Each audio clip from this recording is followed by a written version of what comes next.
Meie järgmine esineja on Eestis nii-öelda meedikuna ketamiiniravi maale tooja doktor Viljar Veede, Eesti psühhiaatrite seltsi juhatuse liige, endine juhatuse liige ja tema on siis juba arstina ketamiini teemadega tegelenud ja selle ravi teemadega tegelenud, võib öelda, juba aastaid. Ma juba tean täpselt seda küsimust, mis ettekande järel tuleb, et kas see Friendsi kuulus lugu, kui ketamiiniga ikkagi mõnuainena tuli surm, andis tagasilöögi ketamiiniteraapiale või mitte, aga kõigepealt kuulame selle ettekande ära. Tere õhtust, väga hea meel täna siin olla ja aitäh Annele, et tegid teema avamise selle nurga alt, et miks see üritus on täna korraldatud, miks meil seda teemat väga palju tegelikult tundub, et vaja on. Aga on siis mulle antud täna see väike aeg siin anda teile ülevaade siis psühhedeelikumide kasutamisest psühhiaatrias natuke tagasiulatuvalt või ka hetkeseisuga. Olen tavaliselt harjunud sellest teemast rääkima kordades pikema aja jooksul, et täna on nii nagu ta on, aga ma proovin seda ilusti teha ja ajas püsida.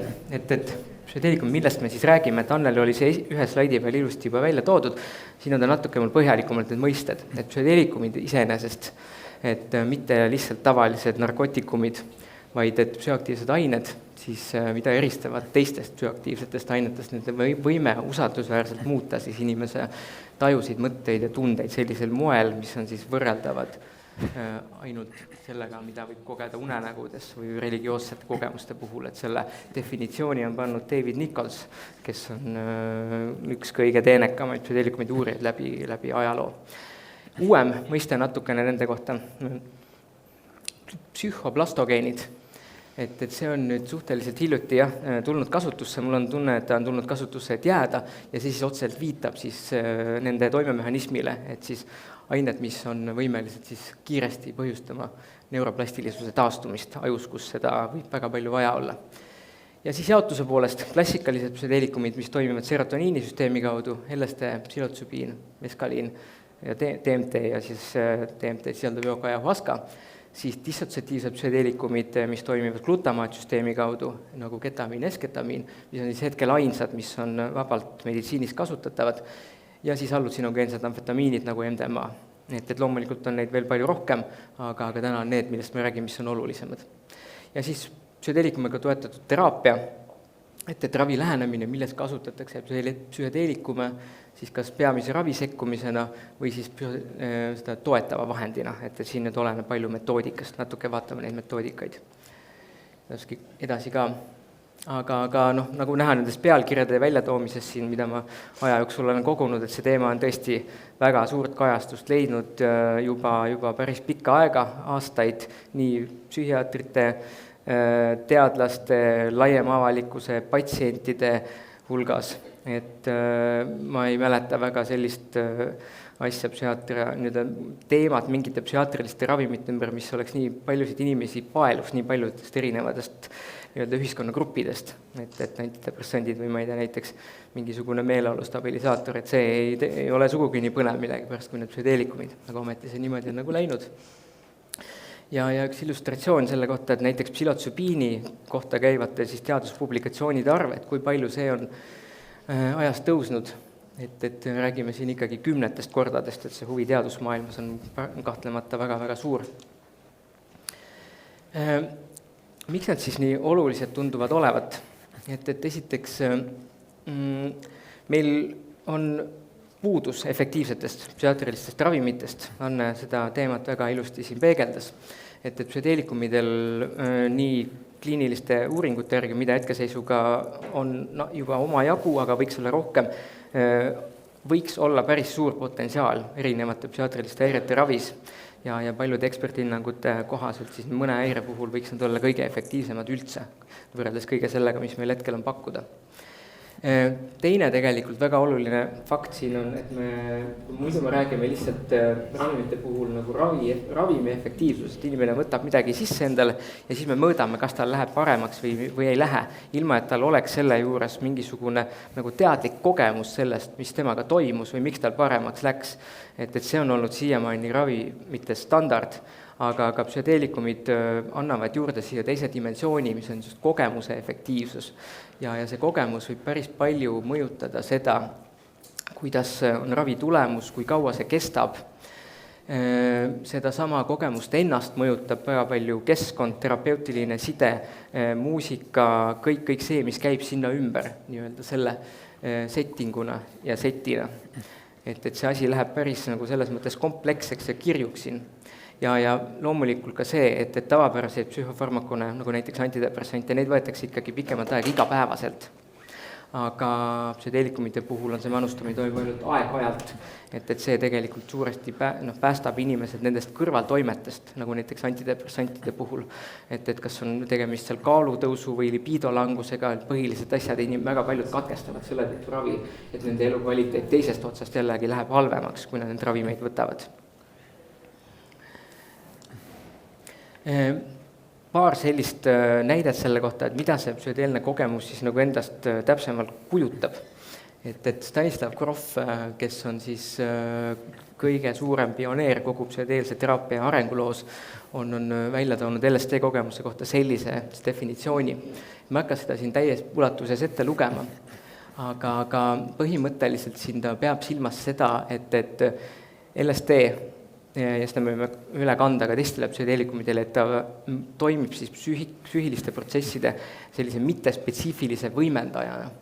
Et tekib kvalitatiivne muutus meie teadusseisundis, sellel on selline unenädaoline karakter ja tema nägemus, temal oli psühhoanalüüsi taust, et inimene saab suurema ligipääsu siis oma alateaduslikule materjalidele läbi selle psühholoogilised kaitsed madalduvad. Seda tegelikult kasutatakse seda kirjeldustes siiamaani, et kuna päris lõpuni me oska öelda, mis seal kõik toimub, et need teooriad on need, mis aitavad meil aru saada.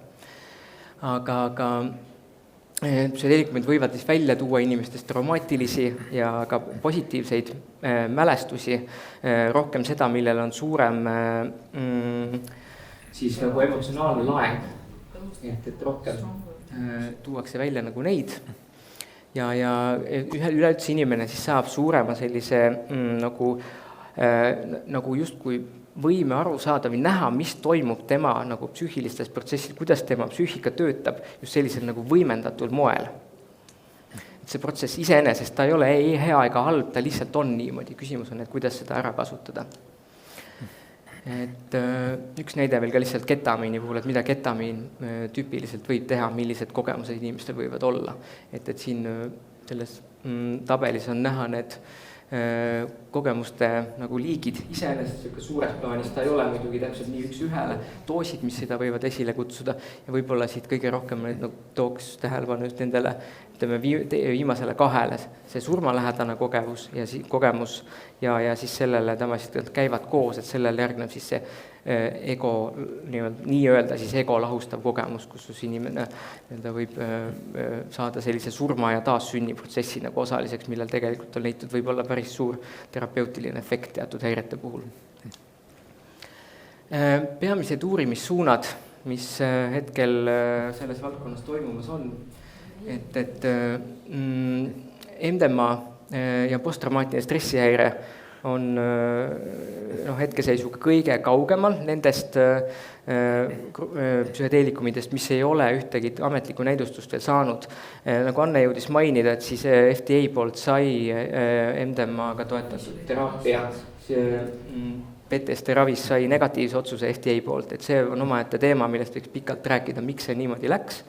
Et seal probleeme selle metoodikaga, pimendamisega, et eristada psühhoteraapia efekti ravimi efektist, et see on kohutavalt keerulise uuringu disainiga olid need ja tundub, et see nagu mängis neile kätte. Aga fakt, mis me nendest uuringutest saime järeldada, et see efektiivsus, millega on nõus ka valdkonna juhtivad eksperdid, et MDMA-l on suurem kui ilmselt ühelgi teisel asjal, mis on hetkel meil potentsiaalselt orbiidil posttraumaatilise stressihäire ravis. Aga et kuidas see nüüd edasi läheb, see ilmselt võtab veel nüüd päris mitu aastat, enne kui uuesti on võimalik aru saada, kas see näidustus tuleb. Psilotsobiin on hetkel võib-olla saab sellist kõige rohkem tähelepanu selles valdkonnas, et väga paljude erinevate häirete puhul proovitakse seda kasutada, aga kõige suuremas fookuses on depressioon, et mitu erinevat gruppi tegelevad sellega, et saada näidustus psühhotsükliiniline depressiooni ravis. LSD ja generaliseerunud ärevushäire hiljuti tulnud pilti väga tugevasti. Et LSD-d proovitakse ka teiste häirete puhul kasutada, aga need 3 esimesed näidustust, mis on mul toodud välja siin Boldiga, et need on saanud siis FDA poolt ka selle breakthrough terapii nagu näidustuse, mis tähendab, et neil nähakse suurt potentsiaali ja neid menetletakse seda datat nagu kiiremas korras. Ketamiin, esketamiin, need on vabalt kasutuses, aga ketamiin, mis on, võib-olla pakub ka päris suurt huvi tegelikult selles valdkonnas, et seda proovitakse ka rakendada siis väga erinevate häirete puhul, aga kõige suuremat tähelepanu ikkagi on saanud siis see raviresistentne depressioon. Ja esketamiin arendatud siis välja ketamiini baasilt, esketamiini ninasprei ametliku näidustusega depressiooni ravis on. Siin on küll aga nüüd see vahe, et siin ei ole tegemist siis psühhedeelikumiga toetatud teraapiaga, vaid ikkagi tegelikult lihtsalt ravimi manustamisega. Aga kui me nüüd räägime nende psühhedeelikumiga toetatud teraapiatest põhiprintsiipidest, käime nad siin kiiresti üle, et kindlasti on vajalik, et teraapia läbiviijatel oleks siis spetsiaalne väljaõpe selle jaoks, et teaksid, mida see muutunud teadusseisund endast kujutab, mida sellega peale hakata, sest need protsesse võib tulla seal päris intensiivseid imelikke. Siis spetsiaalne keskkond, et on sobilikud ruumid, mis võiks tegelikult alata juba nagu kliiniku sellisest interjöörist juba päris algusest peale, et see keskkond oleks võimalikult nagu mittekliiniline ja inimese jaoks selline selles mõttes sõbralik, et ta ei meenuta, anna seda kogemust, et ma olen kuskil mingisuguses, ma ei tea, psühhiaatria haiglas kusagil sees. Teraapiaprotsessi sellised standardetapid, see on selline põhistandard asi, ma mõne slaidi pärast näitan täpsemalt edasi, kuidas seda kõik edasi arendatakse käesolevalt, et see läheb väga kirjuks, aga kõige põhilisemad asjad on kõigepealt siis patsienti ettevalmistavad sessioonid, kus siis inimesega luuakse kõigepealt terapeutiline side, talle tutvustatakse põhjalikumalt seda, mida see kogemus endast üldse täpsemalt võib kujutada, millised need teadusseisundid on, et tal oleks võimalikult suur nii-öelda ettevalmistus sellisele nagu reisile nii-öelda minekuks. Muidugi õpitakse põhjalikumalt või keskmisest põhjalikumalt tundma seda, milline on selle inimese nagu probleemid, iseloom, mida ta tahab saavutada täpselt, kuidas tema need protsessid siin peas käivad. Enne kui üldse minnakse selleni, et psühhedeelikumi inimesele manustada, siis tulevadki need sessioonid selle ravimi endaga ja lõpuks on siis pärast toimumas kindlasti alati integratsioonisessioonid, mis siis põhimõtteliselt tähendavad seda, et inimene mõtestab seda kogemust terapeudiga lahti, et see natuke see integratsiooni mõiste vahepeal on jäänud nagu inimestele natuke segaseks, et üks järgmine slaid selle kohta täpsemalt on üks definitsioon. Aga nagu sai ka mainitud, et nüüd psühhedeelikum, mis siin ära on toodud, et eelkõige, kui me räägime ketamiinist, esketamiinist, siis sugugi alati nende ainete manustamisega ei kaasne seda psühholoogilist toetust või psühhoteraapiat. Integratsiooni oli mul paar slaidi edasi. Siin on mõned sellised pildid siis sellistest näidissessioonidest, kuidas see psühhedeelne teraapia välja näeb. Et see nüüd ei näe kindlasti välja nagu selline tavaline psühhiaatri visiit, et kus inimene tuleb 30 või 60 minutit räägib oma probleemidest ja siis läheb retseptiga koju, kus see selline nagu tegelikult see side või kontakt võib jääda üpris pealiskaudseks. Et siin inimesse süvenetakse palju põhjalikumalt. Muidugi mainin ära, et see ei ole selles mõttes psühhiaatritele mingi reserveeritud asi, et tegelikult suuremas osas teevad seda ikkagi psühhoterapeudid, kliinilised psühholoogid, kuigi võivad teha ka psühhiaatrid, aga et oluline, et inimesel on spetsiaalne väljaõppe selle jaoks, lihtsalt, et meeskonnas peab olema psühhiaater, kui tegemist on siis aine manustamisega, aga see psühhiaater ise ei pea olema, kes seda sessiooni läbi viib. Aga nagu te näete, siin on juba need keskkonnad meenutavad rohkem võib-olla elutuba kui haiglapalatit, et vastaks nendele põhimõtetele, mis on leitud, et toetavad sellist kogemust, kasutatakse muusikat, on täiesti eraldi teadus, millist tüüpi muusikat valida, millise aine puhul, millised on nende playlistide dünaamikad, et see ei ole mingi lihtsalt juhuslikud playlistid. ja silmaklapid, et aidata siis isoleerida inimest keskkonnast suuresti, et suure osa ajast nüüd oleneb väga palju konkreetselt sellest teraapia metoodikast, ainest, et kas on siis kokkulepe, et inimene proovib terve aja olla oma kogemusega üksinda ja mitte suhelda terapeutidega või siis toimub mingil määral suhtlus, aga vähemalt osa kogemusest toimub siis niimoodi, et inimesel on palutud mitte interakteeruda üldjuhul siis terapeutidega, vaid et proovida olla enda kogemusega, et kasutada seda aega ära võimalikult produktiivselt, et näha iseenda sisse, kui see võimalus on antud. Ja siin on lihtsalt mõned pildid nendest ka ruumidest, mis näiteks ülemisel pildil üks konkreetne kliinik siis Los Angeleses, et juba see nagu foyer peaks andma sellist nagu soojust ja rohelust edasi. Ja siin on pildid meie enda kliinikust, mis me kolleegidega hiljuti avasime, Velgu linnas Minu kliinik on selle nimi, ja seal tegeleme me ketamiiniga toetatud psühhoteraapiaga, et oleme siis nagu algusest peale proovinud selle kliiniku disainida sellisena, et seal on palju rohelust, seal on palju puitu, et annaks inimesele sellise sooja ja turvalise tunde juba algusest peale.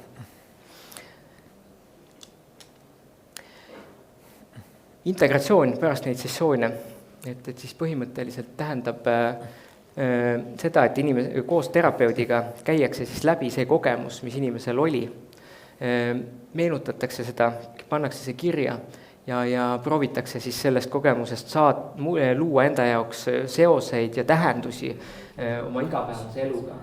Et selles osas, inimesel tõesti vahepeal on abi vaja, sest kogemused olla nagu tavareaalsusest niivõrd erinevad, niivõrd teistsugused, et see võib esmapilgul natukene olla täitsa ehmatav. Ja integratsioon on praegu ka teaduslikult võetud rohkem nagu niimoodi luubi alla, et kuidas neid praktikaid rohkem ära kaardistada, millele oleks olulisem nagu kasutada, et see on just nüüd viimaste aastate töö, et on väga mõned head artiklid siin viimase 2-3 aasta jooksul just avaldatud selles teemas, et üks video on siin all mul teile olemas ka. Olen teinud väikese siin tabeli psühholoogiliste sekkumiste nagu intensiivsusest ja struktureeritusest, mis siis tavapäraselt psühhedeelikumide manustamisega kaasnevad, et alustada siis esimest S-ketamini ninasprei, tegemist on psühhedeelikumiga, samas psühholoogiline sekkumine juures puudub täielikult. Sama enamasti on siis ketamiini nende infusioonidega, mis on ketamiini tavapärane manustamisviis. Aga mõnedes uuringutes 1,2 sinna juurde on ka liidetud. Siis ketamiiniga toetatud teraapial või psühhoteraapial võib see minna siis vähemalt standardne selline lähenemine, nagu siin eelpool see välja toodud, kuni võib ta minnes ka väga kõrge intensiivsuse ja abi struktureerituseni, sest et seda hetkeseisuga kasutatakse praktikas kõige rohkem ja ka erineva taustaga terapeute, kes seda oma praktikasse liidavad, et neid on ka üha rohkem, et USA-s on juba nagu mitu tuhat terapeuti, kes siis peamiselt tegelevadki ainult ketamiiniga ja kombineerivad seda erinevate selliste metoodikatega. MDMA puhul samamoodi üldiselt kõrge nii intensiivsus kui ka struktureeritus, psühhotsübiini puhul tavaliselt see standardne ja LSD puhul nüüd MindMedi see näidustus generaliseerunud ärevushäire puhul, seal nad tegelikult on oma kodulehel, ma just eile avastasin, et välja toodud see, et tahame teha tast uue justkui Spravato, et psühholoogiline sekkumine peaaegu täiesti puuduv inimene lihtsalt saab ravimit. Et seal ma näen, põhimõtteliselt seal on selgitus, et kuidas nad et nad õpivad sellest MDMA mitte näidustuse saamise kogemusest. Aga see on juba pikem teema, see kogu see ravimite arendus, mis on tegelikult väga-väga põnev ja väga-väga suur valdkond. Aga et olenevalt võidab minna ka LSD-ga teise äärmusesse. Šveitslased näiteks kasutavad siin väga struktureeritud ja suure intensiivsusega sekkumisi lisaks. Millist tüüpi need teraapiad on? Psühhoanalüütiline psühhoteraapia, üpris selline nurgakivi olnud algusest peale, kognitiivkäitumuslik teraapia, sealhulgas siis traumale fokusseeritud KKT ja selle metoodikad, siis erinevad mindfulnessil baseeruvad lähenemised, erinevad sõltuvust häiretega integreeritud lähenemised, baariteraapia ja ka päris mitmed grupiteraapiad, sealhulgas näiteks LSD, MDMA, ketamiiniga täiesti mõnes riigis toimuvad juba. EMDR ja tegelikult neid asju on siin veel, kõik ei jõudnud üles lugeda. Siin üks näide, kuidas siis näiteks ketamiin võiks aidata erinevaid selliseid funktsioone, et ärevushäirete, depressiooni puhul siis inimesel parandada, et neuroplastilisus võiks suureneb anhedoonia, väheneb anhedoonia, siis inimesel ei ole rõõmu erinevate, midagi ei tekita enam väga sellist emotsiooni. Väga raske asi tegelikult, mida psühhiaatrilises praktikas ravida, et meil on põhimõtteliselt üks antidepressant selle jaoks, kui see ei aita, siis nagu pole väga midagi teha. Et see võiks aidata tegelikult parandada KKT tulemust ja nii-öelda, et vallandada sellise kaskaadi, et kuidas kõik asjad tegelikult omavahel ilusti kokku nagu võiks minna. Et kui ma vaatan, et mul aega väga palju pole jäänud, et siis ma liigun siit kiiremini edasi. Väljaspool kliinilisi uuringuid hetkel, kui me jätame ketamiini, esketamiini kõrvale, et siis pilt näeb välja selline. Et LSD MDMA on Šveitsis üle 10 aasta kasutusel olnud, siis erilubadega on väike hulk psühhiaatreid, kes võivad neid kasutada. Komitee annab selle jaoks loa, muud ravivõimalused on ammendunud ja siis on võimalik põhimõtteliselt kõike teha. Et 5 aastat on sama luba seal ka psühhotsübiinil. Iisraelis võimalik kasutada, see on tüüpiline, see compassionate use, kasutada siis MDMA-d PTSD raviks.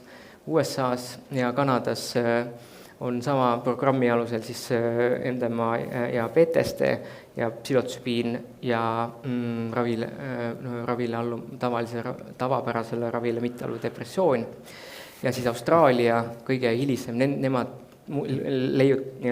panilt siis ka käima sellise süsteemi, kus siis litsenseeritud psühhiaatrid saavad nende samade näidustustega, mis siin eespool sai mainitud, siis kasutada samamoodi patsientidel neid ravimeid. Aga et Euroopa Liidus hetkeseisuga ühtegi sellist programmi üheski liikmesriigis meil ei ole. Et näide, kuidas see võiks olla, tegelikult Austraalia näidet on siin toodud sellise nagu eeskujuna, mida võiks tegelikult rakendada ka Euroopas. Sest et need artikli autorid, kes selle välja tõid, et need on tegelikult pärit Suurbritanniast. Aga et see võib ka tegelikult võtta endale üles pildistada, keda huvitav, et pärast kodus täpsemalt üle vaadata. Ja. Sest mul saab lihtsalt aeg otsa muidu, ma vaatan. Ja tuleb tasapisi selliseid juhiseid, nii riiklikke juhiseid. Ma leidsin neid eile tegelikult 4 päeva tagasi on Euroopa Psühhiaatrite Assotsiatsioon esimest korda avaldanud siis sellise esmase juhised, kuidas kasutada psühhedeelseid ravimeid siis kliinilises praktikas psühhiaatrias. Et nagu näha on, et Euroopa Liit, kuigi ta on teistest riikides selle koha pealt justkui nagu maha jäänud, siis asjad tasapisi liiguvad. Ja viimase slaidina siis probleemkohad psühhedeelikumide kasutusele võtus. Et esiteks need regulatoorsed väljakutsed, nad on ikkagi põhimõtteliselt nii rahvusvahelise konventsioonide raames kui siis ka riikides eraldi nagu kõige kõrgemalt siis nagu nende kõige väiksema juurdepääsuga ja kõige sellisema nii-öelda suurema justkui nagu sõltuvuspotentsiaaliga ainete nimekirja jätkuvalt liigitatud, et palju aitaks, kui see regulatsioone muudetaks. Siis see imeravimite staatus kindlasti ei tee kokkuvõttes väga head siin, sest et inimesed ikkagi vahepeal tulevad ka ketamiinravile juurde, et umbes, et see on nüüd see, mis mul kõik asjad ära ravib, et see nii lihtne see tegelikult ei ole ja sama käib kõigi nende muude ühendite kohta. Siis uuringuid oleks kindlasti vaja juurde, et patsientidega reaalselt kliinilisi uuringuid, et see jääb paljuski ressursi taha. Siis need uuringute disainid, et see on olnud väga suureks probleemiks pikemat aega, aga on leitud uusi vaikselt areneb ka see valdkond, et leitakse uusi selliseid nutikaid nippe, kuidas seda pimendamist näiteks parandada. Siis muidugi see reaalne kasutuselevõtt, et eraldi vaja palju, väljaõpped on kallid, nad on pikad, paljud ei saa endale lubada selliseid asju, ka terapeudi, psühhiaatrid, kes tahaks neid teraapiaid omandada. Ja siis et võib tulla ka, et kui mõni ravim saab näidustuse, siis hakatakse eraldi sertifitseerima kliinikuid ja see võtab veel eraldi ressurssi ja nii edasi, et see on suhteliselt tegelikult keerukas, kuidas see kõik välja võiks kukkuda. Pluss siis see hind, kuna seal on ajakulu, nagu spetsialisti ajakulu on päris suur, siis see võib inimesele minna päris kalliks, kui seda ei suuda kompenseerida riiklik tervishoiusüsteem ja nagu me teame, seal on krooniline rahapuudus alati. Ja siis lõpuks ka see, et potentsiaalselt selline ise hakanud terapeutide või retriitide korraldajate tegevus, kui midagi seal läheb halvasti, seetõttu, et asjad pole läbi mõeldud, et see võib ka valdkonna mainet nagu kahjustada, seda progressi pidurdada teoreetiliselt. Et suur tänu kuulamast!